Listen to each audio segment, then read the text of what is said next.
నమస్తే dear friends, ఈరోజు మనం దొండకాయ టమాటా కర్రీ ఏ విధంగా చేయాలో చూద్దామండి. సో వాటికి కావాల్సినటువంటి ఇంగ్రీడియంట్స్ వచ్చేసి మిర్చి, ఆనియన్, దొండకాయలు, అలాగే టమాటోస్. ముందుగా గిన్నెలో కొంచెం ఆయిల్ తీసుకుందామండి.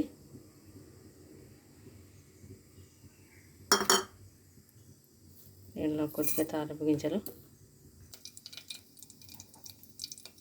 పచ్చిమిర్చి, కరివేపాకు, ఆనియన్స్ ఇవన్నీ వేసి కొంచెం మగ్గించుకోవాలి. అలాగే కొద్దిగా మునగాకు పౌడర్ అండి. ఈ మునగాకు పౌడర్ని నేను ఇలా సమ్మర్లో మొత్తం ప్రిపేర్ చేసుకొని ఇస్తానండి. మునగాకు వల్ల మనకి చాలా ప్రయోజనాలు ఉన్నాయి. కాల్షియం క్వాంటిటీ ఎక్కువగా ఉంటుంది కాబట్టి మనం అన్ని తాలింపుల్లోకి వేసుకుంటే టేస్టీగా ఉంటుంది. ఇది కొద్దిగా మగ్గిన తర్వాత కొంచెం పసుపు,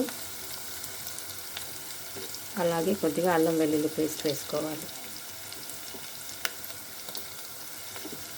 తాలింపు మగ్గిన తర్వాత మనం తరిగి పెట్టుకున్నటువంటి దొండకాయ ముక్కల్ని వేసుకొని ఫ్రై చేసుకుందాం. అలాగే దీంట్లో కొంచెం సాల్ట్ వేసుకొని ఒక 2 నిమిషాలు మగ్గించుకోవాలి. 2 మినిట్స్ ఆగిన తర్వాత తరిగి పెట్టుకున్నటువంటి టమాటా పీసెస్ని కూడా దీంట్లోకి వేసుకోవాలి.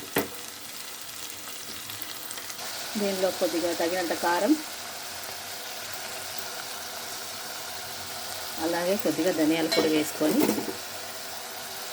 కలుపుకొని కుక్కర్ మూత పెట్టుకొని 2 విజిల్స్ వచ్చేంత వరకు పెట్టుకుంటే దొండకాయ టమాటా కర్రీ రెడీ అవుతుంది.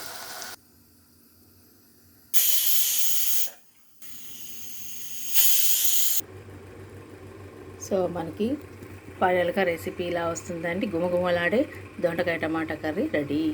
Thank you.